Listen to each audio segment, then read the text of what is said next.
Hey, bonjour! Aujourd'hui, système reproductif des licornes bleues. Et ça va comme suit. On parle de la répartition géographique des licornes bleues. On parle de l'influence de l'habitat sur la reproduction. On parle de quoi mais tout. Toujours intéressant. L'alimentation durant la gestation, le processus de mise à bas. Premier jour du petit, quand il est encore tout mignon et tout dégoulinant. Puis, quel avenir pour l'espèce? Avec une belle citation qui ne veut absolument rien dire. Guillaume, c'est le frère de Confucius, soyez-vous moins connu. Non, pour vrai. Un guide classique en machine learning. Ça va être bien rapide sur beaucoup de choses. Puis, comme on est vraiment pas beaucoup, vous me posez des questions comme vous voulez. Ça va être malade.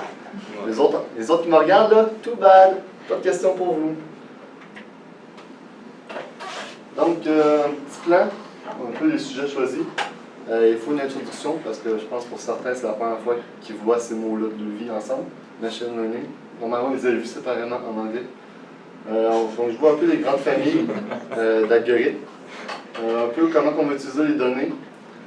Ensuite, je parle rapidement de la régression. Je parle aussi de la recherche locale avec un algorithme qui est le hill climbing. Puis un peu comment on va l'améliorer. Ensuite, on fait un peu de classification avec les cas plus proches voisins. C'est nearest neighbor en anglais. Puis un mélange de moyennes. Moyenne, c'est means en anglais. Et on finit avec un atelier pratique qui est une chaîne de Markov cachée, ou Hidden Markov Model, qui est probablement très ambitieux de faire ça dans une séance sans préavis. Mais on va voir comment ça va. Sinon, je vais aussi le faire pour vous. Ça va être bien drôle. Je vais faire caméra la caméra et je vais aller au tableau si je suis obligé de le faire pour vous. Donc, avant de commencer, il y en a qui ont déjà des bases un peu en machine learning. Non! Vos bases en stats, si je vous demande de calculer une probabilité. Ouais. Si je vous demande de calculer une fréquence. Ouais. Si je vous demande de faire la moyenne. Ouais. Ok, non, mais les sommations. Ouais. Les logs. Ouais. Ok, on devrait au moins cette base en maths. Les chiffres, vous savez c'est quoi aussi? On rappelle. Ok, prochaine slide. Non, c'est bon, mais juste pour voir un peu, parce que peut-être je passe plus de temps sur certains aspects selon vous. On commence. Motivation.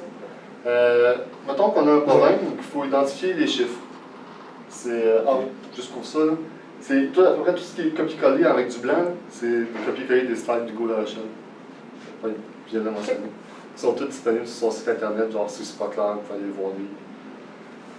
Donc, mettons qu'on veut reconnaître les chiffres-là. En ce moment, je vous demande ça, vous faites « Oh mon Dieu, j'ai aucune idée comment je vais faire, je vais aller voir sur Google, je vais downloader de quoi. » En CS Game, tu n'as pas vraiment Internet sur ton ordi. Fait que faut que tu sois inventif. Donc, mettons qu'on y va, puis on se dit, ben, si l'intensité de ce pixel-là est plus grande que 50, puis si l'intensité de ce pixel-là est plus grande que 50, puis ici cela, puis tu fais ça pour tous les pixels de l'image, ça va être un 4. Pensez-vous que... Avez-vous le temps de faire ça?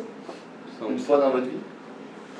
Non? Trop long. Avez-vous une autre idée des choses qu'on pourrait faire? Genre un autre algorithme qui pourrait marcher? Non, hein?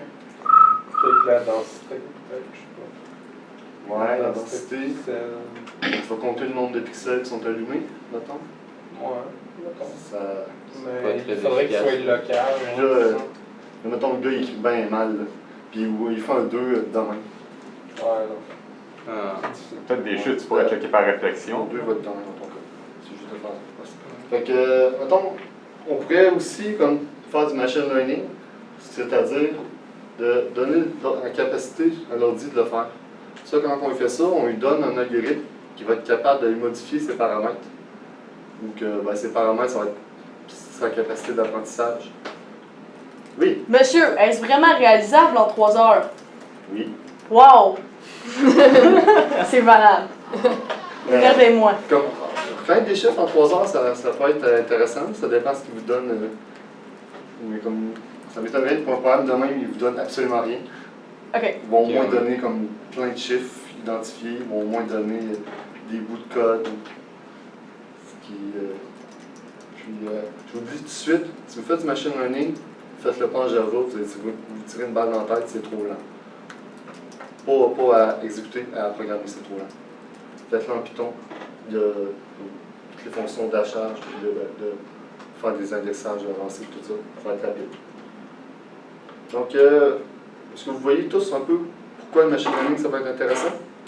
Aussi, mettons, si on va reconnaître de la voix, genre, on va vraiment s'amuser à identifier tous les bouts de spectre plus intéressants? Non. On va demander à l'ordi de le faire tout seul. Maintenant qu'on a parlé un peu, on va parler des grandes familles. J'ai pas vraiment trouvé de division de grandes familles intéressantes. Fait que j'ai plus créé les miennes qui vont par approche. Cool. Non, mais il y a comme deux approches. Il y a l'approche par type, où ça va être un peu comme ouais, c'est écrit. Puis il y a l'approche par tâche. Donc en approche par type, je t'en dis comme apprentissage supervisé. Ça, c'est quand, mettons, pour apprendre des chiffres, on va dire, ben ceci est un 1, ceci est un 2, ceci est un 3, on va faire ça pour 10 000 exemples. On va tout le temps te dire ceci est un. Fait que ça va être l'apprentissage supervisé.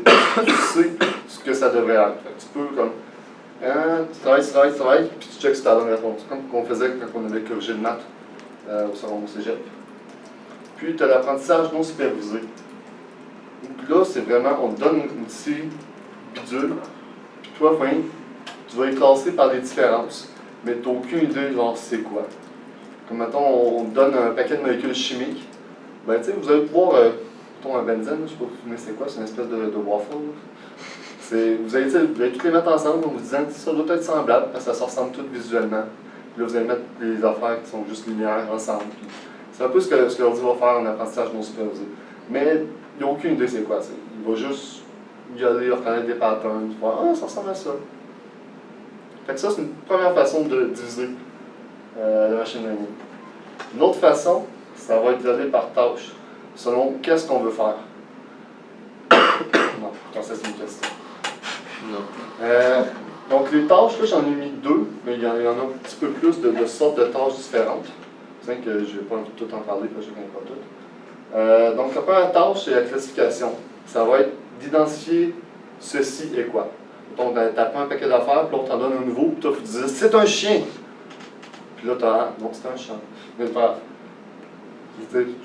ton but c'est vraiment de mettre un tag sur un truc qu'on te donne, peu importe c'est quoi. Si je fais A, il faut que tu me dises que c'est la lettre AH. Puis si c'était en anglais, ben, ça serait la lettre HA, ou l'inverse. Puis ça, c'est une façon. Une autre façon, c'est la régression. C'est de chercher à donner une valeur. Donc, mettons, on te donne, tu veux, ben, là je dis prédire le coût d'une maison. On te donne dans quel quartier c'est, on te donne, mettons, le salaire des personnes qui l'habitent, on te donne, il y a combien d'arbres sur le terrain, tout ça. Toi, tu vas essayer de prédire son coût exact. Ça, c'est pourquoi que c'est une fonction à plusieurs paramètres qui est dans un espace probablement continu. Toi, tu essaies de donner une valeur qui est. Tu peux être très loin, mais tu peux être très proche, ça dépend comment tu l'évalues aussi. Donc ça, c'est les deux façons de faire principales. Les autres, ça peut être de la génération. On pourrait vouloir générer du texte, mettons, à partir de texte que tu as appris. Tu peux, contrairement à juste vouloir lui donner des attributs, qui serait de la classification. Maintenant, avant d'embarquer dans les algorithmes, il faut un peu que je vous parle de comment ça fonctionne, les données. Est-ce que c'est clair? Je vois qu'on se les yeux. Je ne peux pas vraiment faire comprendre plus. Donc, les données, en apprentissage supervisé, ou même en apprentissage non supervisé, en général, ça va être une paire. Donc, en supervisé, ça va être comme le truc avec son étiquette. Puis en non supervisé, ça va être le truc sans son étiquette. Mais tu vas quand même te laisser de la place parce que, mettons, que tu voudrais comme après lui donner une étiquette. Ça peut être pratique. Puis, on cherche toujours, dans le cas de la classification ou de la régression, la régression, la différence, c'est que ça va être comme un vecteur de feature, puis là, tu vas juste vouloir donner la valeur. On cherche toujours à prédire quelque chose, à retrouver c'était quoi la patente. C'est quoi? un petit peu de vocabulaire. On va dire une paire, ça c'est un truc informatique. On va dire qu'on a une entrée puis une cible. L'entrée, on va souvent l'appeler X. La cible, on va souvent l'appeler T. T pour target, X parce que. Puis on les met dans un ensemble qu'on va appeler D, qui va être l'ensemble des données, ou des data, ou le dataset. Puis on les numérote parce qu'on aime ça numéroter. C'est des questions sur les données. Maintenant, on va les séparer nos données. Parce que si on veut apprendre, on veut aussi pouvoir vérifier si on a raison, pouvoir s'améliorer. Donc, on fait un premier ensemble, qui est l'ensemble d'entraînement. Que dans mes slides, ça peut arriver qu'il y ait un train quelque part, ou un DT, ça va être l'ensemble d'entraînement. Qu'on utilise pour l'entraînement, actuellement. Qu'on peut repasser plus qu'une fois dedans aussi, selon les algorithmes, ça peut être intéressant. Puis là-dedans, on met, bon, moi j'ai mis 70%, des profs vont dire 80%. On en met comme plus que la moitié, parce que c'est là l'important. Toutes nos données importantes sont là-dedans. Puis les autres, c'est comme juste pour s'améliorer, mais le gros crucial, c'est là, fait que c'est là qu'on met le plus de données possible. Puis ça, quand on a pas assez de données, on repasse plusieurs fois dedans. Ou des fois, on en mélange quelques-unes, parce qu'on sait que ça ne brisera pas le problème pour en créer plus. Comme mettons, si c'est des images, on peut comme mélanger deux images, prendre des pixels d'une image, puis les mélanger avec des pixels d'une autre image dans la même classe. Des fois, sur des chiffres, ça devrait donner de quoi de pas pire. Sur des animaux dans une image, ça risque d'être vraiment bizarre. Ensuite, on a l'ensemble de validation. Ça, c'est un ensemble qui est pas souvent là. Ben, ça dépend de ton algorithme, en fait. Des fois, il est là, des fois, il n'est pas là. On met à peu près la moitié des données restantes. Puis ça, c'est pour valider les paramètres. Ça, les paramètres, c'est dans le fond tout ce que toi, tu as le contrôle, tout ce que tu dois décider de toi avant de commencer à t'entraîner. C'est soit des affaires que, dans le fond, tu pourrais modifier. Selon la modification que tu fais, ça ne donnera pas le même résultat. Ça, tu vas pouvoir vérifier ces paramètres-là avec ce 15%-là. C'est-à-dire, tu t'entraînes. Là, tu checkes ta performance sur 15% des données. Puis là, tu essaies d'améliorer ta performance sur 15% de ces données-là en rentraînant les 70 premières. 70 premiers. Ensuite, on va regarder un dernier ensemble, qui est l'ensemble des tests. Donc, ça, c'est des données que tu n'auras jamais vues en entraînement. C'est dans le fond, mettons, tu dis, hey, moi j'ai codé un algorithme qui est capable de reconnaître à 95% les chiffres. Ton 95% que tu donnes, il vient de cet ensemble-là. C'est pas ta performance sur l'autre devant, puis c'est pas ta performance sur l'ensemble de train parce que tu le calcules même pas sur celui-là. C'est la capacité de ton modèle de générer. Ton modèle, c'est ton algorithme. C'est un beau mot pour faire moins informaticien quand on en parle. Puis là, on met le reste des données. Mettons que tu n'avais pas d'ensemble de validation, ben, tu pourrais mettre comme 80-20, parce que tester sur 30%, ça fait beaucoup. Tu risques d'avoir comme plein de répétitions de trucs vraiment semblables. Dans le fond, si tu le veux une fois, tu le sais, tu vas l'avoir la deuxième fois aussi. Il n'y a pas un phénomène de surentraînement? J'en parle plus loin, Ah, excuse. mais vraiment plus loin. Ok, C'est une correct. bonne question, c'est valide. Ou pas valide là, c'est une question valide. D'accord. Bien, toi, tu as des bases en machine learning. Ok. Est-ce que vous avez des questions sur comment on utilise les données? Ça, mettons, en compétition, divisez vos données, pouvoir vous tester vous-même. Puis après ça, ben, toutes vos données d'entraînement, remettez-les toutes. Un coup, vous allez trouver vos paramètres, remettez-les toutes ensemble, puis utilisez-les tout au complet. Tu sais, parce que nous, les données qu'ils vont tester, eux, ça seront certainement pas celles qu'ils vous ont données. Fait que tu n'as pas besoin d'encore t'en garder de côté. Mais ça, tu fais ça quand tu as. Voici toutes les données que j'ai, puis tu veux savoir comment je fais, là, tu n'as pas le choix de les diviser. Si tu sais que quelqu'un d'autre a d'autres données qu'il n'a juste pas voulu te donner, utilise-les toutes. Si jamais tu essaies de traîner avec des données que tu as déjà dans tes données d'entraînement, c'est complètement invalide dans le fond parce que. De t'évaluer sur tes données-là? Ouais, c'est ça. Oui, parce que tu les as déjà vues. Tu as appris à t'entraîner spécifiquement sur celle-là. Ok. Ben, c'est pas comme parce que quand tu t'entraînes pour un examen, si tu apprends ton problème par cœur, On t'en donne un autre un petit peu différent. Puis, ben, à l'université, tu t'en viens comme meilleur, mais au secondaire, il y en a qui vont choquer totalement parce qu'ils ont appris exactement par cœur c'était quoi l'autre, puis ils sont pas capables de transposer. Mais l'ordinateur, dis-toi qu'il n'est pas capable de transposer. OK. Tu sais, la première chose qu'on apprend en programmation, l'ordinateur est cave. C'est pas parce qu'on lui donne la capacité d'apprendre qu'il s'améliore là-dessus.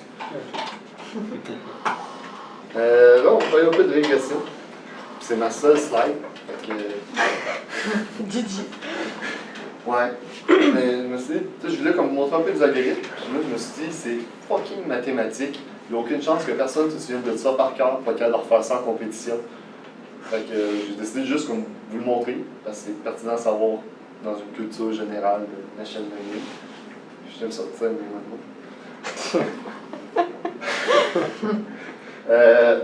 Donc ici, nous avons quelques points qui ont été générés à partir de cette formule-là, qui est comme potentiellement un sinus ou un cosinus, ou de quoi du genre. Certainement pas un temps, mais c'est ça. Passe-toi un temps. Oui. Non, mais elle ne fait pas rapport dans l'image. Ok. Donc le but de la régression, ça va être de retrouver, à partir de ces points-là, le cas de générer une courbe qui va ressembler à celle-là. Parce que celle-là, tu sais pas, tu n'as aucune idée, tout ce qu'on te donne dans la vie, c'est voici des points, genre pour telle valeur de x, voici la valeur de t associée. Tu te fais, ah mon Dieu, il faudrait que j'essaie de trouver la courbe qui va avec ça, tu sais. S'il me demande que vaut t quand x vaut ici, parce que, je sais pas, j'ai pas de point là. Fait que là, il y a plusieurs façons de procéder. En général, on va essayer de faire une équation d'un degré n. Puis là, si on prend n est égal à ça plus 1, ben on va juste passer exactement par tous ces points-là, puis on n'a absolument pas pris ça. Fait que ça, c'est un petit peu un exemple de surapprentissage, mettons. Puis si on prend juste n égale 1, ben on va prendre une belle droite. Là. Attends, ça fait 2 ça. On va prendre cette droite-là. On est niveau 2, on va prendre comme une belle droite. C'est pas intéressant. C'est niveau 0, niveau 1. Ouais, niveau 0. Ouais, ça fait longtemps que je fais ça.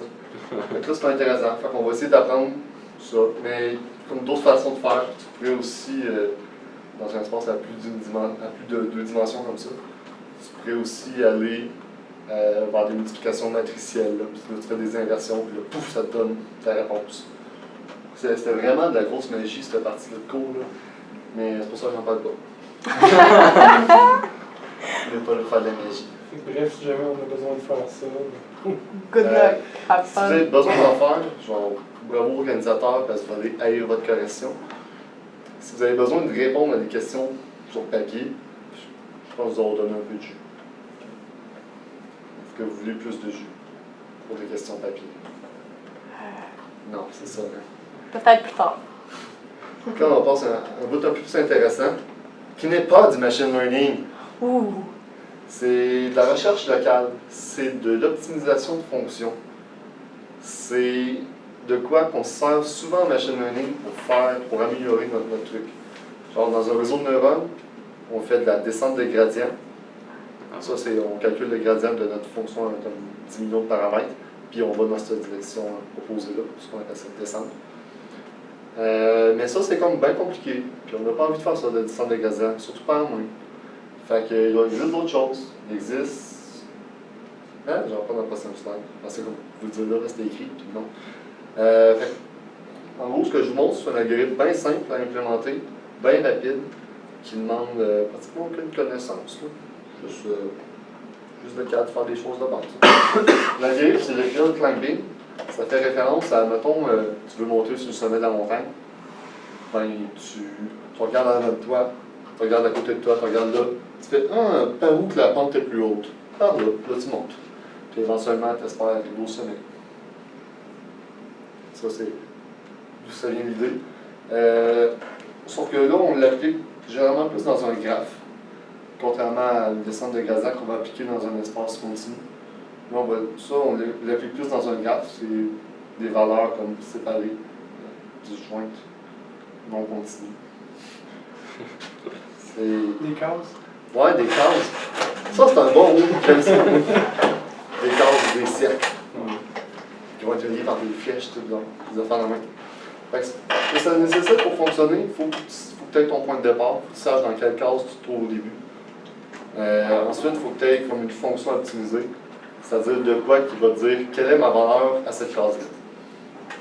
Puis, il te faut une façon de savoir quelle case je peux atteindre à partir de la case où je suis actuellement. Tu vois que ton mot est important que je l'aie, je m'en sers beaucoup. Ou on peut parler de nœud, qui est un vocabulaire de graphe, comme des arbres, puis tu as des nœuds qui viennent dans des branches. Les branches sont aussi des nœuds, parce que chaque branche, une jonction de branche avec un arbre, ça fait un nœud. C'est ça dans les planches. Tout un ébéniste. En vrai classe, je fais moins de jokes, puis là on est juste 8 plus des personnes qu'on ne saura jamais. Ouais, ça m'étonnerait qu'ils me disent « Hey, j'ai regardé ton vidéo. » Tous et chacun. À cause que t'as dit ça, ouais. C'est moins sérieux. Non, ça c'est un moyen de se tâter des encouragements. Oh. Donc, je ne montre pas souvent de code. En fait, je ne montre pas de code. Je vais juste montrer un peu sur le code puis des intuitions. Comme ça, vous êtes capable de la recoder sans vous souvenir d'un code par cœur. Donc, j'ai un enter de trop dans ma slide. Je voulais l'enlever. Donc, les étapes de la méthode. On part d'un point qu'on va appeler le point courant parce qu'on va s'en servir à fur et à mesure qu'on se déplace. Puis là, on va regarder le point par rapport à tous ses successeurs, c'est-à-dire tous ceux qu'on peut atteindre à partir de là. On va prendre la valeur la plus haute ou la plus basse, sinon si on cherche un minimum ou un maximum. Puis on va aller dans cette case-là. Si cette case-là n'existe pas, ben on sort, on a gagné, on est au sommet. Yeah. Donc un petit pseudocode. On déclare des nœuds, on se met au début, tant que. C'est un trou ça. C'est on fait ce qu'on dit. Puis on va retourner juste dans le fond si on ne trouve pas de nœud plus grand. Ouais.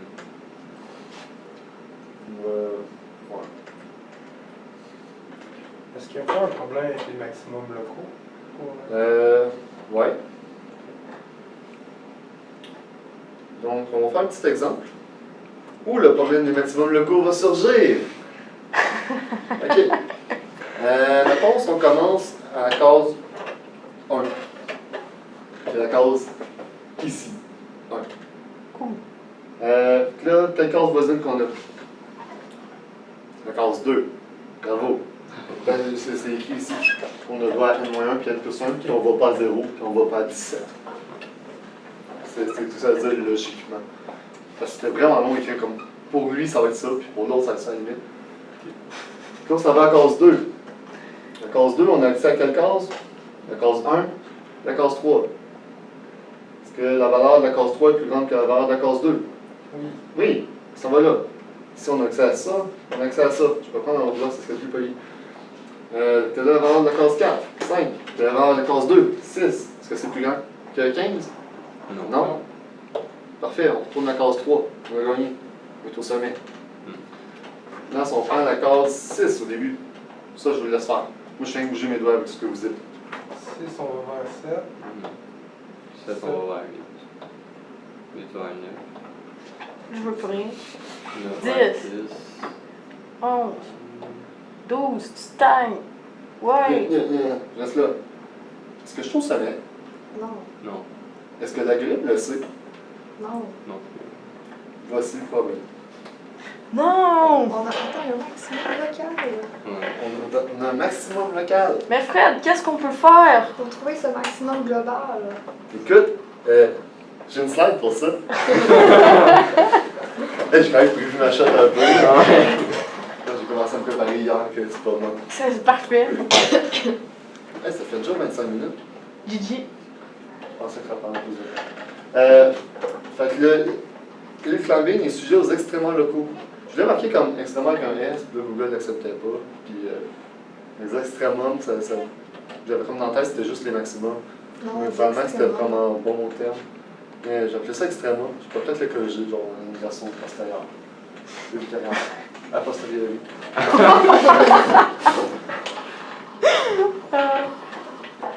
Ok, je vous dis, là, on va prendre la pause, mais que j'ai plus d'eau. Parce qu'à ce rythme-là, je vais en boire beaucoup.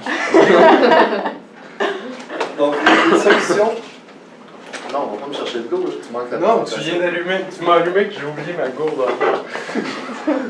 Merci. Je répète pas pour toi, tu regarderas la vidéo et tu n'auras pas de poser de questions. Donc, il y a plusieurs simili-solutions. Fait que, soit on peut essayer comme plusieurs buts de départ, c'est-à-dire ce qu'on a fait là. Tu sais, mettons, on avait essayé la première fois à 6, la deuxième fois on essaye à 11, puis on fait 1 à 1, puis on fait 1, j'ai un maximum qui est plus hot que l'autre maximum. Puis là, tu dis, ah ben, je suis mieux. Tu peux essayer plusieurs fois. C'est un peu triste, là. C'est passionnant en vie. Comme là, ça allait bien, comme il y avait juste 16 choix possibles. On était sûr d'atteindre le maximum. Mais mettons, tu as une fonction de 1000 degrés de liberté. Je pense que tu as combien de choix de valeur initiale? C'est ça, tu n'as pas envie. Non, c'est ça. Sinon, on peut prendre plusieurs points de départ. Ça, c'est la deuxième méthode. On peut prendre plusieurs points de départ. Mettons, j'ai 4 doigts dans ma main. Il est caché. On prend 4 points de départ. Puis là, ben là, on a mis comme deux choix à chaque place. Fait que ça nous fait 8 on a 8 points possibles. Puis là, on va juste prendre les 4 meilleurs points possibles parmi ces 8-là. Puis on va continuer de même. Puis éventuellement, comme on va se souvenir qu'on a fait le tour, ou on va être écœuré puis on va arrêter. Puis on va choisir le meilleur des 4 derniers qui nous restent. Fait que ça, on appelle ça le local beam search. Parce que ça fait un beam, puis on est en recherche locale. Ou sinon, on peut ne pas prendre le meilleur nœud. On peut dire, comme dans mon exemple, là, on peut dire, mettons, juste ici, ben, le meilleur nœud, c'est lui. Ou on peut dire, avec une probabilité quelconque, je vais choisir lui. Ce qui va te permettre d'aller à des endroits que tu n'irais probablement jamais. Là, mettons, tu sais, pendant une couple de fois, tu choisis le mauvais nœud, tu défies les probabilités rendues là. Là, tu arrives ici, puis oh, t'es ici, puis là, tu fais là, tu montes, puis tu atteins le sommet. Parce que tu t'es alloué de faire des erreurs. Fait que ça s'appelle le Simulated Annealing, ou le recuit simulé en français. C'est de quoi qui provient de métallurgie. Peut-être que, comme vous avez du monde en génie qui connaissent ça un petit peu en mécanique, là, maintenant. Mais c'est quoi qui fonctionne avec un concept de température, puis avec un plan déjà prévu. Là, dans le fond, ta température elle va diminuer, comme ton métal qui refroidit. Puis là, plus que tu es en température basse, plus que ta probabilité de faire le bon choix augmente. Mais quand tu es vraiment chaud, tu es un peu de tête folle, tu cours dans tous les murs, puis bang, tu as trouvé une porte, puis tu rentres dedans. Sinon, comme plus il fait froid, plus tu réfléchis avant de faire ton action. C'est un peu comme l'idée du simulateur. J'avais prévu de faire des slides là-dessus, puis je me suis rendu compte que la formule du prof, elle marchait pas. Puis j'ai essayé d'en trouver une autre, puis j'étais comme, beaucoup trop compliqué. C'est il faut de quoi qui va donner une probabilité qui va être croissante à mesure que la température baisse. Une probabilité, c'est Kp à 1, puis le bout de Kp à 1 me faisait vraiment chier. Parce que, mettons, j'aurais pu prendre une sigmoïde, mais le bout intéressant, il était quand même trop élevé en valeur. Bref, c'était beaucoup trop de maths peut-être parce que vous vouliez suivre. Pas vos capacités, votre vouloir. Puis, malheureusement, il n'existe aucune façon de déterminer si tu es au maximum absolu de ta fonction, sauf de tout tester. T'en as d'autres qui ont finalement réussi? J'aime pas ça, c'est enfin tester. Fait que, ouais, c'est ça. Tout tester, personne n'aime ça faire ça. Sauf s'il y en a juste 16 comme dans l'exemple d'avant. Mais dans la vie, ça n'arrivera jamais. Puis, mais je vous dis ça de même. On lisait un article l'année passée dans mon ancien lab, puis un doute bien fucké quelque part qui est en train de définir un filtre qui va écraser toute la fonction, sauf le point le plus élevé, parce qu'il est comme trop élevé, il va résister trop longtemps l'écrasement. Puis ça fait que tu vas avoir juste un maximum après ça. Wow. Mais je pense qu'on a. C'est pas ceux qui réussissent, puis je pense qu'on est encore une couple de mois qui réussissent sinon.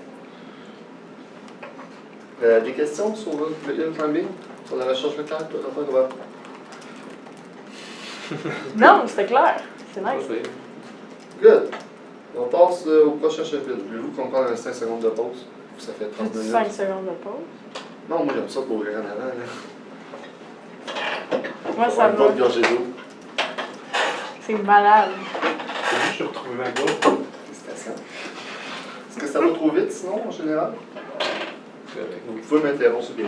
Parce que là, c'est encore le bout le plus facile, mais ça va se complexifier un petit peu dans. Bon, pas dans la prochaine demi-heure, dans l'autre d'après.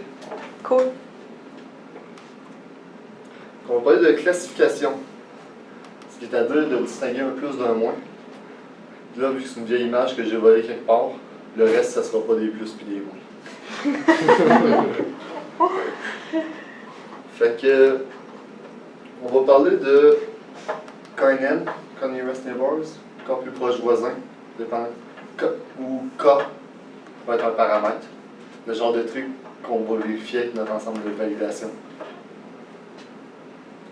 Wow, ça sonne un petit peu comme flou. Cool. Donc là, on voit très bien que j'ai comme deux ensembles, mais que le gris ne sait pas. Maintenant, mettons, on est juste en étant nous autres, là, on voit tous les points, puis on le sait. Donc là, je vous demande, c'est quoi la vraie couleur du point rouge? Bleu. Est-ce que tu penses que c'est pas bleu? Ok, c'est évident. Maintenant, c'est quoi la vraie couleur du point rouge? Blanc. Non! Je dirais vert. J'ai demandé la couleur. Le plus proche d'un vert, là. Ok. Ça pourrait être vert, mais Ok. je demande les deux. C'est Sans bleu problème. parce qu'il y a comme En plus fait, de je pense que ça va être densité, bleu, je parce pense. que, ouais. Ouais, il y en a Du plus, centre sont. de- Pas du centre de Nantes, c'est bleu. Mettons, c'est pas facile à déterminer. Hein? Ouais. Mais, ok. Mettons qu'on y va K plus proche voisin. K1. Le plus proche voisin, il est quelle couleur? C'est vert. Ok. Fait que si je prends le plus proche voisin, je dis qu'il est vert.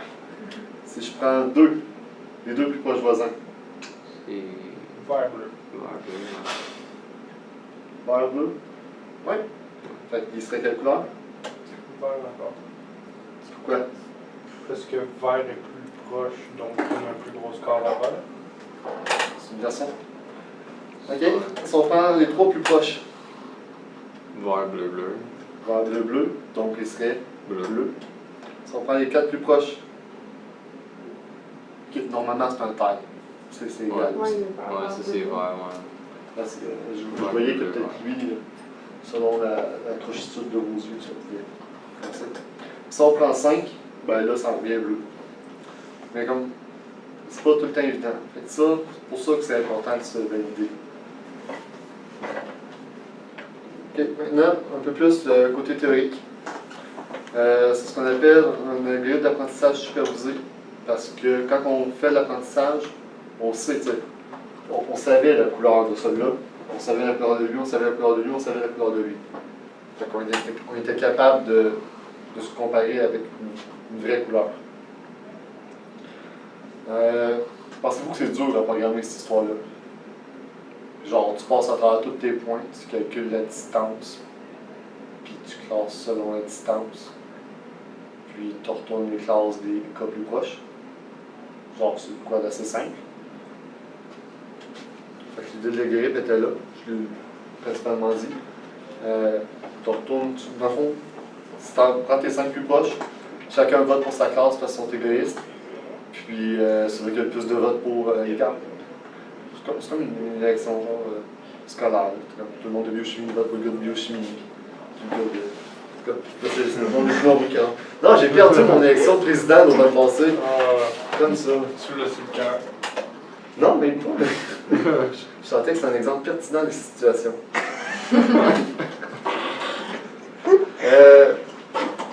Donc, qu'est-ce qui est dur là-dedans? Ben, c'est de trouver le bon cas. On l'a vu dans mon exemple. Sur mon cas qu'on prenait, des fois on n'avait pas de décision. Parce que ton idée de score, c'est plus une amélioration de l'algorithme, je te dirais. Tu vas mettre un score, tu vas pondérer le vote par rapport à la distance. Puis tu vas t'arranger pour que la somme de tes pondérations soit 1. Sinon, tu vas débalancer ton vote. Fait que tu vas comme prendre ton score, tu vas diviser par la somme de tous les scores. Ok, sinon, si on revient à nos moutons, ou nos points, pour trouver le bon cas, En pratique, K égale 1, ça marche bien, s'il vous plaît. Genre, vraiment. Mais comme dans mon exemple, c'était moins clair. Mais pour n'importe quel autre point de l'exemple, c'était clair que 1, ça marchait. Puis, il existe plusieurs mesures de distance. En général, on va prendre une distance euclidienne. C'est celle qu'on connaît. C'est celle qu'on a appris à faire avec Pythagore. Mais distance Manhattan, est-ce que vous connaissez c'est quoi? C'est la distance où on ne fait pas les racines. Puis qu'on ne fait pas les carrés. Genre, on va s'en aller de même, on va s'en aller de même, puis voici la distance. La distance cosine, qui est une traduction très littéraire, c'est cosine distance en anglais, ou que c'est pas une distance en fait, c'est une mesure de similarité. Fait que si on veut faire une distance avec ça, il faut faire 1 moins la mesure. C'est dans le fond, c'est le cosinus de l'angle qu'il y a entre tes deux vecteurs qui représentent tes trucs. Ou c'est l'arc cosinus, c'est juste l'inverse. On est sur le qui cap à 1. C'est Arcos. Ça va être l'arcos.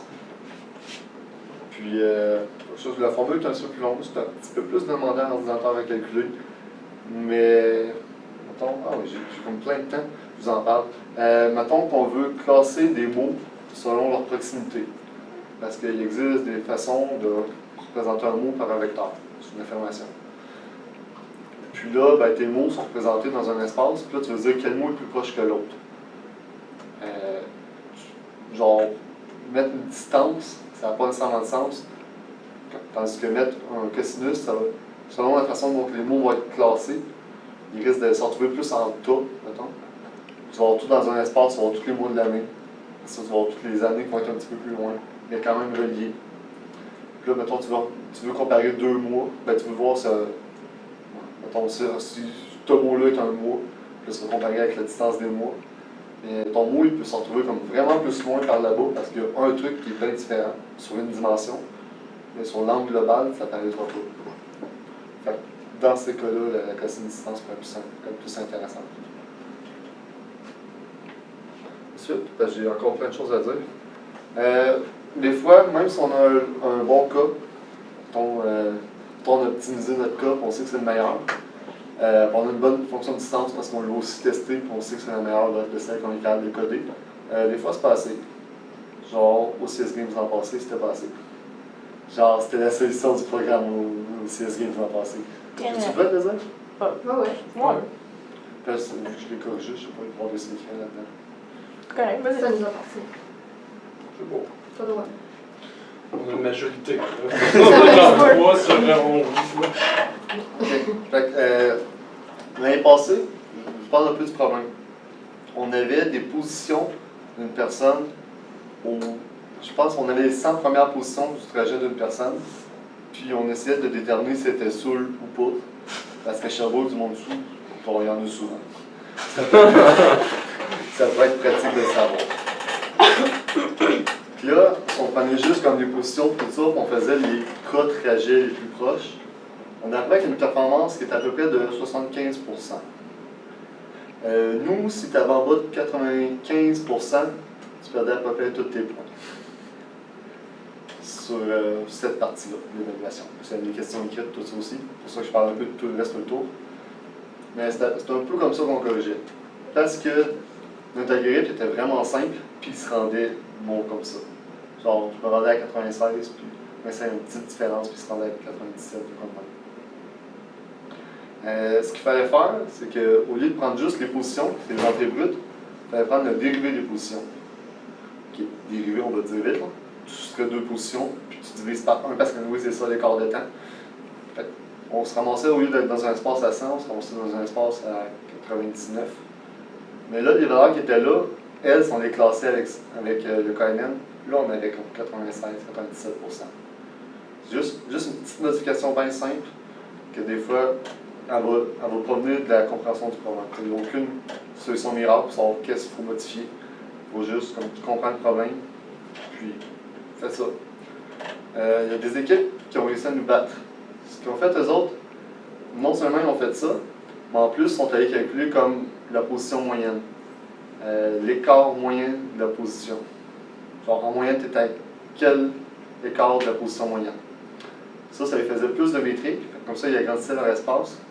Puis ces métriques-là, ils se trouvaient être quand même très discriminants. Mais si tu avais juste eux autres, tu étais mauvais, tu comme 80% ou quoi de même. Mais le fait de tous les avoir sont montés comme à 98% à peu près dans ces. Fait que, genre, on peut aller plus loin, puis on peut faire KNN sur. Ben, dans le fond, du moment que tu as un vecteur de trucs, tu peux faire un KNN.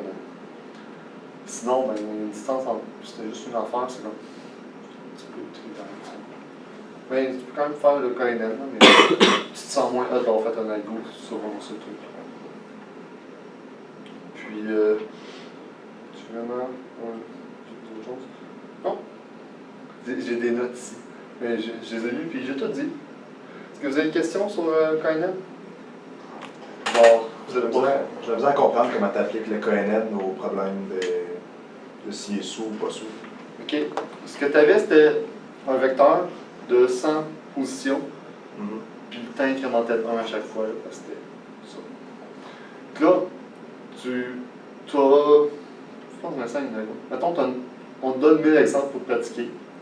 Fait que toi, tu fais ce que je t'ai appris, tu en prends 700 que tu gardes dans ta base de données. Puis là, on t'en donne un nouveau.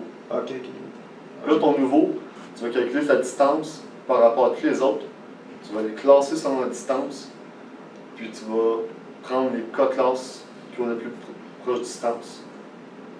Puis là, on le modifie. Fait qu'au lieu d'avoir 700 vecteurs de 100 long, ben, tu vas avoir 700 vecteurs de 99 de long, de 103 de long, si tu ajoutes des affaires. Puis tu fais quand même le même algorithme. Ta fonction de calcul de distance, ben, si tu as fait matriciel, c'est comme. Elle ne change pas. Dans Python, c'est comme super facile à faire. Juste faire une soustraction de 2 vecteurs, puis ça se fait tout seul. Puis après ça, tu le mets au carré, puis il va faire case par case.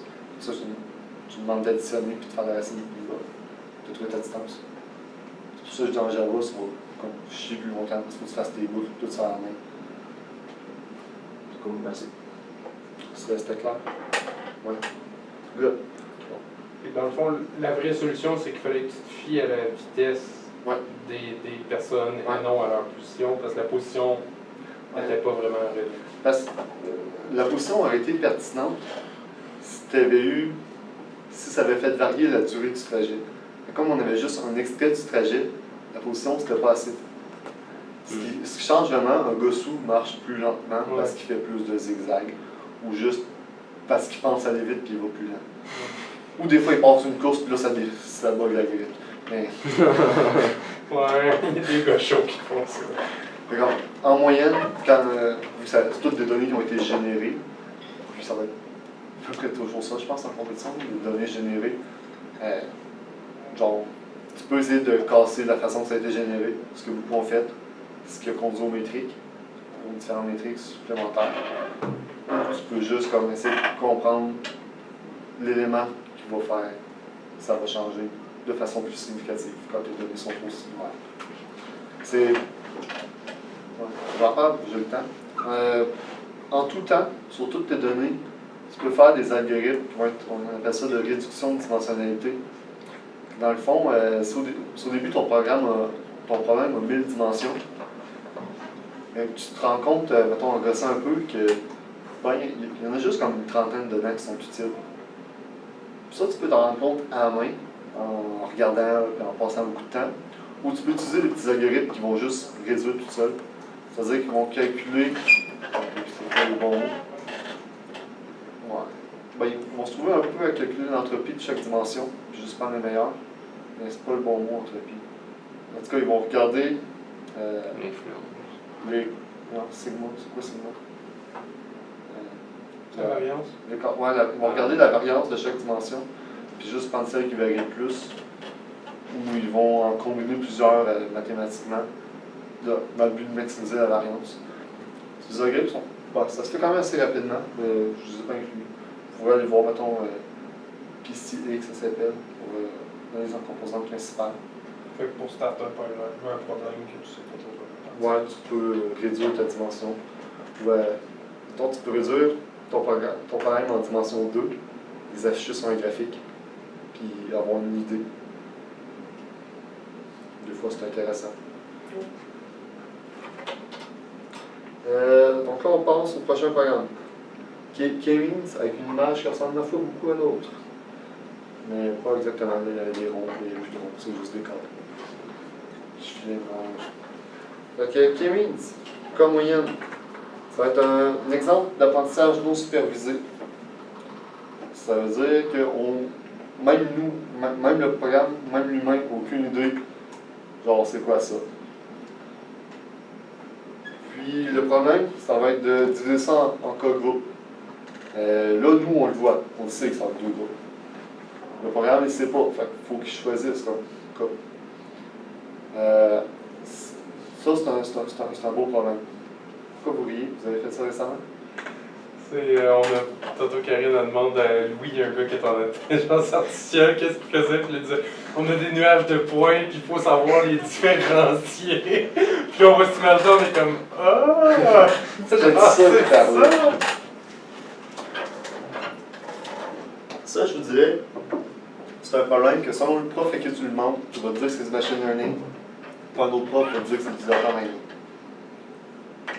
Quelle est la différence, Fred? Ben, je sais pas.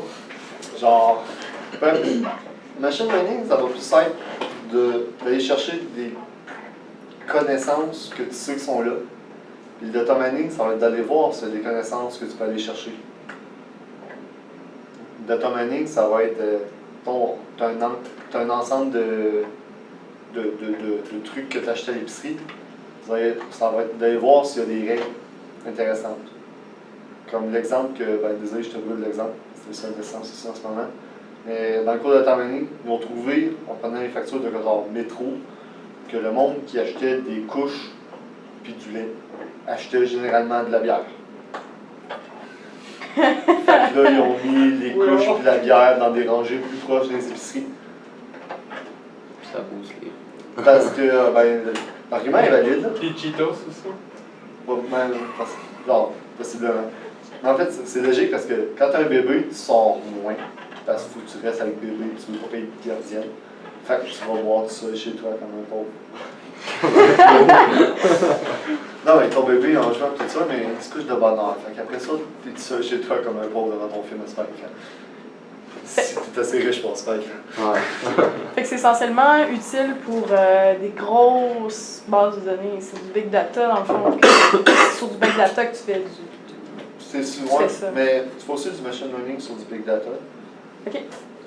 Genre, si on veut apprendre à reconnaître les mots écrits à main, t'es mieux d'en avoir en tabarnak des exemples de mots écrits à main. Ouais. Fait que ça te fait comme du big data aussi. Tu peux arriver avec un algo de data mining qui n'a aucune idée que c'est du mot, puis il va peut-être te trouver des choses intéressantes. Genre, s'il y a une ligne de même, ben, il va souvent avoir une autre ligne de même. Genre, ça, bon, tu t'en fous. Mais, mettons, il peut dire ces mots-là viennent souvent ensemble aussi. Ou ça va. Mon cours de data mining, je l'ai un peu oublié. Je l'ai compris sur le coup. Mais bref, on revient à Corinne. Tu sais, mettons, lui, je l'ai refusé hier, je m'en souviens. Fait que c'est ça. Genre, diviser le problème en un bon nombre de groupes, c'est quand même assez compliqué à faire. Parce, surtout quand t'en as absolument aucune idée. Mettons, tu regardes tu as un mappage de toutes les cellules du cerveau. Puis là, elles sont toutes coloriées de différentes couleurs. Puis tu essaies de trouver il y a combien de tumeurs dans quelqu'un qui en a vraiment beaucoup. Mais tu ne sais pas, il y en a combien au début. Fait que, tu sais, faut. Comment tu fais ça? Hey, vous avez des idées comment on fait? Je vous le demande. Mettons, j'ai écrit la moyenne là, mais d'autres idées. C'était quoi la question? Pour déterminer si j'ai le bon nombre de cas. Si j'ai le bon nombre de nuages.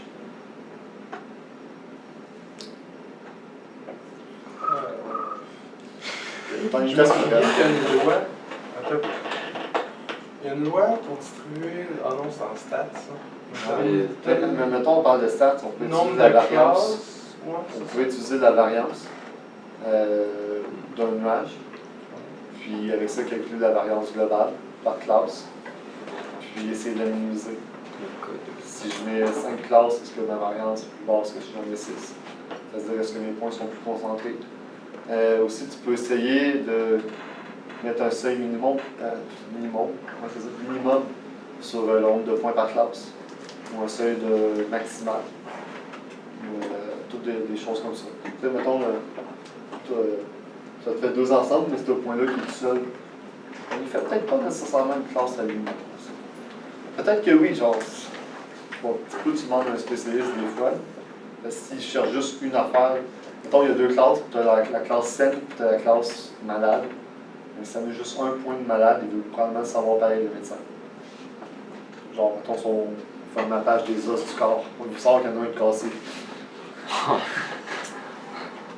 Genre, c'est pas évident. Bon, c'est pas le féminin. Ça m'étonne. Fait qu'un peu comment ça fonctionne. On va. C'est un rythme qui se fait en 4 étapes.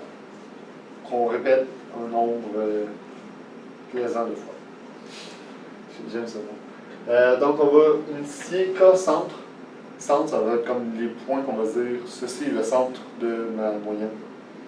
Fait que dans ce cas-ci, je l'ai fait tout dans le vert là. Puis je l'ai fait tout dans le rouge là. Puis là, on les a mis. Au hasard, comme ça. Ah, elle est là. Mais t'as calculé une moyenne avant? Non, non, non. Non, t'es juste. Tu fais juste. Tu choisis, là, je vais le diviser en deux. Bon, là, c'est un 2 mise. Tu dis, il faut 2 points au hasard. Dans le générateur nominatoire, généralement une coordonnée dans mon merge. Boum! Pour X, pour Y. Refais-moi ça pour X puis pour Y, puis ça va être mon deuxième point. Parce que on s'entend que si ton espace est borné, tu n'iras pas de générer un centre à l'autre bout du monde. Tu vas le faire dans tes valeurs externes. Là, comme ça, j'ai décidé de les mettre là pour des raisons pédagogiques. C'était plus ou moins aléatoire. Parce que quand même, ça marche, il faut l'expliquer. Ensuite, on va les classer selon leur proximité à chaque centre. Ok, j'ai pas sorti ma règle. Sortez pas votre crise de règle pour se mettre à compter, ok? Moi, j'ai décidé que ça se divisait comme ça pour des raisons pédagogiques. Maintenant, on va aller recalculer la nouvelle moyenne. Je n'ai pas sorti ma règle pour calculer la moyenne. J'ai dit que c'était à peu près là, puis à peu près là. C'est-à-dire, genre, avant, il y a comme une coupe de points de moins ici, puis une coupe de points de moins là. Ça faisait que j'avais comme égal le point là, puis je savais pas de quel bord me rapprocher. Fait que j'ai rajouté des points de bord pour augmenter la densité pour être sûr qu'il y a la moyenne se tasse. Puis là, la moyenne, elle s'est tassée là. Puis là, qu'est-ce qu'on fait ensuite? On commence. Ben, on déplace les centres. Yeah! Parce que ben, moi, je cache de faire 2 étapes. On aurait pu le mettre ensemble. Puis ensuite, ben, on répète. Fait que j'ai redivisé les points. Encore selon ça. Maintenant, on voit qu'il y a comme une coupe de points verts ici qui sont rendus rouges. Puis ici, une coupe de points rouges qui sont rendus verts. Fait que la prochaine fois que je le fais, je ne le fais pas parce que je ne l'ai pas fait. La prochaine fois que je me déplace, ben, mon centre il risque de se retrouver comme là. Puis lui, il risque de se retrouver comme là. Parce que je vais recalculer. Ça va être différent. Et ainsi de suite, ainsi de suite. Là, éventuellement, tu arrives à bien classer tes centres. Là, c'est malade de déterminer que tu avais 2 ensembles, dont voici tous les points. Tu n'as aucune idée c'est quoi. Ça peut être des bustes, genre, et où l'ombre dans un buste de statue grecque. Mais tu t'en fous, toi, tu as juste classé des points. Puis, ce qui a changé aussi dans ce slide, c'est ça ici. J'ai précisé le nombre de fois qu'on répète. C'est-à-dire que je n'ai pas précisé. On peut répéter soit comme n fois, on peut répéter comme pendant les 6 heures de temps que j'ai sur ma route de louer. On peut répéter jusqu'à ce qu'il n'y ait plus aucun changement aussi. Ça, c'est comme intelligent. Répéter dans le beurre quand il n'y a plus rien qui change. Ben, des fois. Mais comme des fois, ça peut être valide parce que, mettons, ma moyenne continue de se déplacer, elle. Un moment donné, elle va peut-être bien tomber sur elle va peut-être bien inclure un autre point qui était valide d'inclure parce que j'étais juste que la moyenne n'était pas encore rendue assez proche de lui. Oui. Ah, mais Fred, ça tombe donc bien que t'aies choisi 2 cas puis que t'as 2 ensemble. Ah, t'es sûr? Genre, mettons, si je pense que ces 2 points-là, ici, il est ici, puis l'autre, il est là. Ouais. Puis là, j'ai comme rapproché mes 2 nuages l'un de l'autre, parce que sinon, je manquais de place dans mon exemple. C'était subtil, hein? Ouais. J'ai pas l'arrondi, là. Nice. Fait que là, l'algorithme, ben, je pense qu'il donne ça. Parce que genre, ce point-là ici, puis ce point-là ici, sont quand même plus proches de lui que de lui. Fait que lui, il se retrouve à être seul de sa gang. Puis lui, il se retrouve à avoir tout le monde. Tandis qu'on voit quand même qu'il y a quand même comme une couple de paquets différents qu'on peut faire. Fait que, encore une fois, faites attention. genre, choisissez plusieurs points de départ différents pour vérifier. Puis, mais en fait, ça, c'est valide pour... À chaque fois que vous faites une initialisation quelconque. Mais genre, essayez-le au moins 2-3 fois à la main, juste pour voir. Puis si vous voyez qu'il y a vraiment des grosses différences, ben, ça vaut peut-être la peine de se faire une autre boucle par-dessus votre entraînement pour en essayer plusieurs. Puis là, avec des aléatoires, ben, tu peux essayer longtemps, mais tu peux aussi comme, décider toi-même des points de départ quand c'est faisable. Si c'est juste comme 3-4 variables à décider, ben, tu peux les décider toi-même avec ce que tu penses dans ta tête. Puis sinon, ben, tu te fais un algorithme qui va essayer d'essayer aléatoirement ou incrémentalement. Mais Fred, qu'est-ce qui se passe dans le cas où j'ai 4 nuages de points et que j'ai seulement 2 cas? Je serais jamais capable de détecter 4 nuages de points. Non. Tu vas avoir Mais- 2 nuages de points. Tu vas en avoir 2. Ok. Puis, tu devrais avoir l'intelligence de vouloir essayer à 3, voir si ça change. D'aller Ah. essayer à 4, voir si ça change.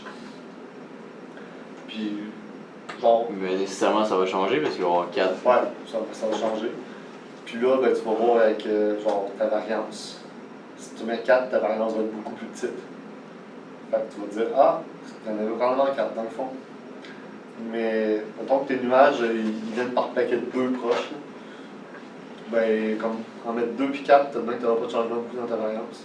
Puis dans le fond, même à 4, tu en aurais peut-être 8. Ça, tu peux comme rarement le savoir. C'est un peu, genre, tu as combien de temps pour calculer, puis tu demandes à un expert, c'est supposé être quoi ces données. Mais à N-1, t'auras plus de variance, finalement. Non, mais tu vas avoir un échantillon. Ouais, c'est ça, un Deux. échantillon par classe. 2 à une place, peut-être. Ok, ouais. Fait que tu n'auras pas appris grand-chose, je te dirais. Ouais. Parce que le but, c'est vraiment d'apprendre de quoi. Tu sais pas ce que tu vas apprendre, mais tu veux voir s'il y a quelque chose à apprendre. Genre, mettons règle du pouce, là. Est-ce que tu mets ton code, genre, mettons, tu dis t'as 30 données, mais est-ce que tu mets ton code dans 15 données puis tu essaies de te promener autour, ou tu commences à 0, tu incrémentes jusqu'à 30 puis tu essaies de comparer, ou c'est quoi le. Ben, ça tu dépend commences pas à vraiment 0 des- parce que c'est capable de ne pas faire d'ensemble. Tu commences pas à 1 parce que faire un ensemble, ça t'apporte aucune connaissance. Tu commences à 2. Puis tu peux comme y aller incrémentalement. Tu vas essayer comme 2, 4, 8, 5. Puis là, tu vas trouver une valeur. Tu vas voir comme une croissance puis une décroissance en général. Genre la performance va toujours croître puis décroître. Au En fait, maximum. l'erreur va toujours faire une courbe de même. D'habitude, on évoque l'erreur. L'erreur fait toujours une courbe de même. Ou pour vous autres. Puis tu essaies de trouver comme la valeur la plus basse. Puis là, tout ça que tu essayes, c'est pas la plus basse, puis tu vas fouiller autour. Tu cherches un petit peu autour. Comme là, c'est des cas, c'est des entiers, tu cherches un avant, un après. Ou, si tu avais un écart de 8, ben, tu divises ton écart par moitié. Tu te promènes de même. Puis là, à un moment donné, ça fait plus de différence. Tu te dis, ben, je vais y aller comme ça. Puis là, le spécialiste te dit, ouais, ça marche pas. C'est ça, tu le sais pas, genre, toi, tu fais ça. Fait que, c'était tout pour cette game-là. Est-ce que vous voyez un peu quand ça peut être utile? Genre, ou comment le programmer? Ouais, peut-être. Je vais vous parler d'un petit principe, tant qu'à avoir du temps encore. C'est le principe, ouais, c'est pas un principe, c'est une famille d'algorithmes, mettons, qui s'appelle les algorithmes EM, pour... ouais, c'est ça. Je dis tout le temps comme expectation maximization, mais c'est pas ça. Mais, dans le fond, c'est exactement ce qu'on a fait là. Donc, c'est un algorithme qui va être itératif, comme ça. On va classer les trucs. Ça, c'est expectation, mettons. Tu vas tout mettre tes affaires. Puis là, tu vas calculer un métrique quelconque qui va faire en sorte que qui va changer le résultat la prochaine fois que tu vas faire ça ici. Comme là, on déplaçait notre centre. Ce qui allait forcément faire que si on les classait sont en proximité au centre, le classement n'allait pas être pareil. Puis on va recommencer jusqu'à temps qu'on ait réussi. C'est un algorithme qui va toujours se faire ça comme ça. Il existe comme d'autres variables de k-means. Nous autres en classe, on le voyait avec le mélange de Gaussian. On se disait que les points avaient été générés autour d'un centre, une fonction gaussienne ayant comme moyenne ça, puis comme variance ça. Puis là, on essaie donc d'estimer les paramètres. Il y a une autre approche qui est extrêmement semblable à ça, mais beaucoup plus compliquée mathématiquement et moins susceptible d'être utile en compétition. Les algorithmes NAEM, on a fait aussi comme en traitement automatique des langues en traduction. Genre, où tu fais une première passe de traduction, puis là, tu checkes genre tes probabilités, puis là, tu essaies d'adapter tes probabilités selon ce que tu as vu. Alors, là, tu repasses dans tes données, et tes probabilités initiales sont plus les mêmes, tout ça. Je faisais des exemples plus compliqués qui demandent plus de connaissances de base, mais c'est une famille d'algorithmes qui revient très souvent de toujours. Fais un truc, modifie-toi, fais ton truc, modifie-toi, fais ton truc, modifie-toi. Mettons un bon test de CS Games sur le gaming, ça serait quoi? T'as une shape, il faut que tu calcules combien t'as de classes, ou ça serait quoi un problème réel? Ben, moi je le verrais en médecine, mettons. Mais que tu as un ensemble de, je sais pas moi, des cellules, un ensemble de résultats sanguins, puis tu veux détecter une maladie dans un génome. Là, tu as un tas de génomes, puis là, tu vas les classer selon des trucs semblants. Puis ceux qui ont la maladie, ben, ils vont avoir la particularité de pouvoir se regrouper. Ceux qui n'en ont pas, ben, ils vont être différents sur tous les points. Ok. Ça serait comme des sous-séquences du génome, parce qu'ils n'ont pas juste ça à faire, vous pouvez être des super ordinateurs de calcul, là, mais ça pourrait être genre, c'est plus de la détection. Tu essaies de voir ça là, en général. Si tu peux classer, c'est qu'il y a de quoi discriminer quelque part. On utilise aussi en traitement d'image, genre vraiment beaucoup quand tu veux justement pouvoir identifier, on appelle ça des algos terre et mer, là, mais c'est la même affaire. C'est que tu as une image puis tu veux segmenter dans ton image des régions. Fait que tu fais K-means puis ça te permet de distinguer dans le fond initialement le cas de base, qu'est-ce qui est de la terre puis qu'est-ce qui serait de la mer sur une carte par exemple. Avec l'intensité des pixels et des couleurs. Ouais. Ouais. On l'a déjà fait, hein? Ok, maintenant je reviens à ta question de tantôt. Tata. Les dangers du machine learning. Ok, de ma connaissance, on est fucking loin de la singularité, n'ayez pas peur encore. Genre, on n'est pas capable de faire de quoi qui va s'améliorer tout seul. Genre, c'est nous autres qui lui donnent des valeurs, puis c'est lui qui les essaie. Ok, maintenant, on va parler des vrais dangers que vous risquez de rencontrer, qui pourraient être dangereux. Le premier, c'est le surapprentissage, c'est-à-dire apprendre par cœur c'est quoi tes données. Mettons, on te donne une fonction, une régression, là tu as 10 données, toi tu dis, ben je vais y aller, je vais mapper ça sur une fonction à 20 degrés. Ok, excuse-moi, tu vas juste apprendre par cœur tous tes points. Ta fonction va passer par tous tes points avec 1 million de zigzags comme ça. Puis elle n'aura absolument rien appris de ton sinus. Sinus, c'est un comme ça. Elle n'aura rien appris de ta cloche, toi aussi.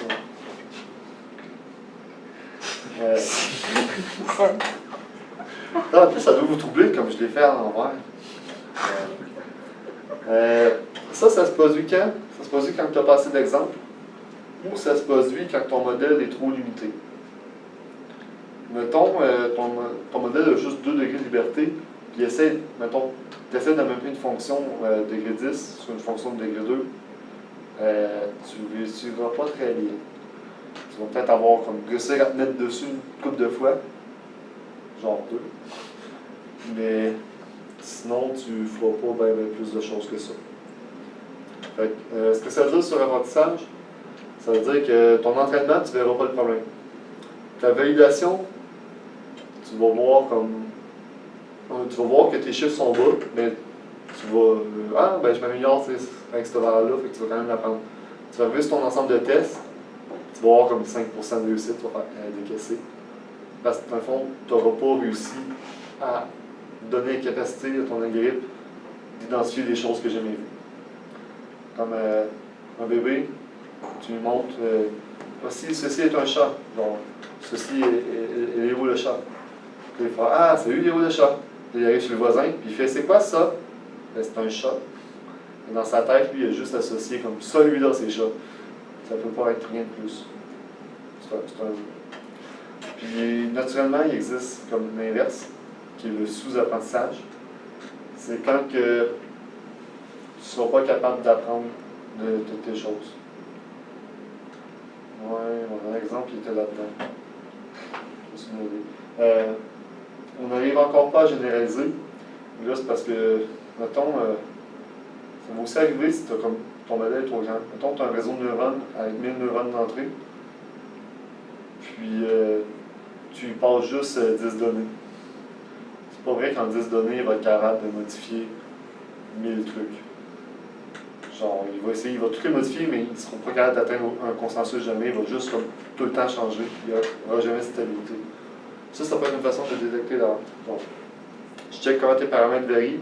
Puis s'il faut juste tout le temps varier, à mesure que tu repasses tes données, ça varie tout le temps, ça ne se stabilise jamais. Ben, c'est que tu n'as pas assez de données pour apprendre. Il t'en faudrait plus.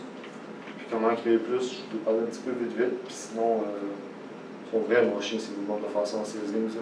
Créer des données, tout ça. C'est moins le fun.